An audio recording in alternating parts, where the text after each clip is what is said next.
Hey, what's going on, my fellow YouTube viewers? This is Figure Reviews 411 coming back to you again with the new figure review, an unexpected, awesome figure, and that would be the DC Multiverse Grifter. Yeah, he looks sick. Awesome. Look at that. Look at the nice details on this guy. Quick little history about this one. On my personal level of history, he always caught my eye, and I'm talking about when I don't know who else owned him. It was Image Comics, Valiant Comics. I don't know. He's with the Wildcats team. Weird ass name, but this character stood out to me for sure. He obviously had a big coat, a long coat, trench coat, and he had the folded up sleeves.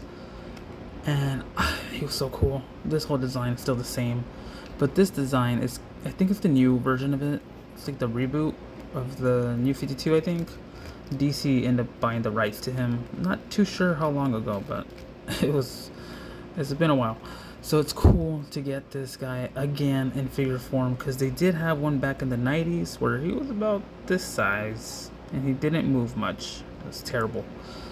The only downside, unfortunately, McFarlane cannot give any of these guys, the DC owned property, any guns. So that's why he won't get that. And I'm not going to show off the accessories it comes with because they're useless. I don't know why they give him a sword and a knife. Doesn't make any sense. So going into detail, I unfortunately have a little speck of blonde here at the chin. I would call this the chin, whatever.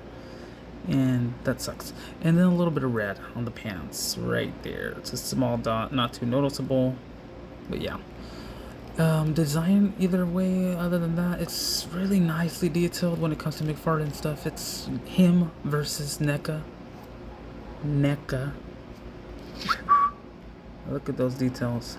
My goodness. Arnold Schwarzenegger looks good on that one. So yeah. Coming down to articulation, you get the arms that go up that far out. Mother freaking dog, hang on. Yeah, sorry, so I have to keep it quiet. The dog doesn't shut the hell up out there. It's not even our dog. How wonderful. So the ab crunch, you get a little bit, not so much. You know, typical McFarlane. I don't even know why the heck they have that there if it doesn't do much either. Whatever. Now, when I got this guy, his head, it's a little wobbly, as you can see. I'm still trying to figure out how to fix this. Now, if you press down, that's what you get. This is how he came in packaging.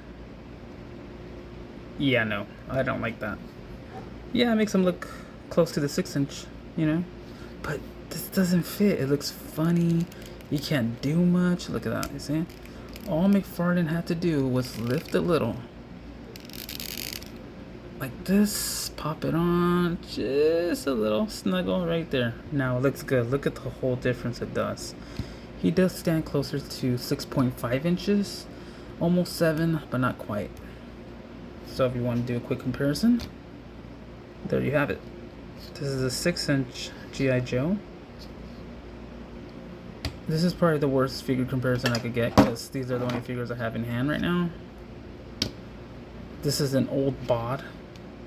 Yeah, this wouldn't work out. He would fit mostly with your NECA stuff, other McFarlane figures, or Mezco. For sure he would fit nicely with a Mezco. I no longer own Mezco, but you get the point. You see that? Now this guy is truly 7 inches. He's bulkier and bigger. Yeah, Peacemaker. So he does fit perfectly well with the NECA stuff. And this is Arnold Schwarzenegger NECA. That's why he fits nicely with it, because he's probably one of the shorter NECA figures that they have. Yeah, if you compare it to Predator, Predator's gonna stand around here. So Predator's like 8 inches tall. So yeah, you got that going. So yeah, these are nice designed figurines. So like as I was saying, the head, since I lifted it up a little, you'll get a good churn up and down. You gotta put a little bit of tape on it, maybe it'll work.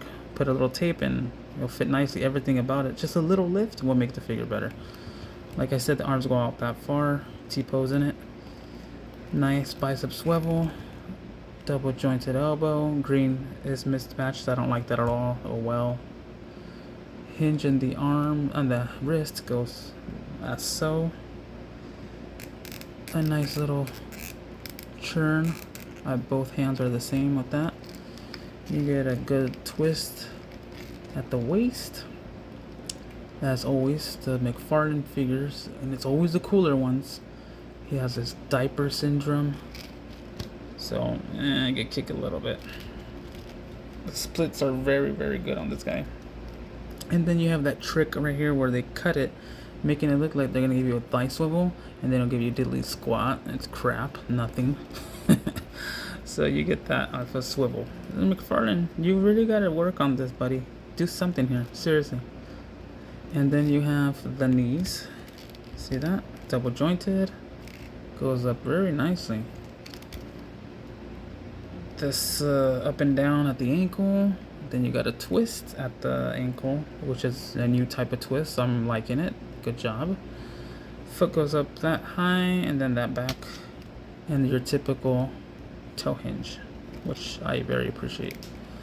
Yeah, like I said, you get a few paint imperfections, lift the head a little higher, and you got yourself a very cool, very worth it figurine from McFarlane Toys. Thank you, McFarlane. Finally, kick it up a notch, not so much. We still got to work on this. But yeah, it's a great figure, guys. Very cool, very nice to have. I'm very happy with it. More because it's a character I've always liked for many years. So yeah, he's like on the Batman level of me liking. I've always liked it. I was so happy to see him in the Flashpoint Paradox. I'm like, what the balls? It kicked me sideways because I had no idea that he belonged to DC at that moment. So that was so cool to see him there. But that's my review, guys. I hope you enjoy it. Sorry it's been a while that I've been out, but I really haven't been buying as much anymore. But I mean, obviously I've been buying a few here and there, but all these guys already got reviews. If you guys have a figure in mind that maybe I could pick up down the line that you want me to pick up and review for you guys, I will try to do that.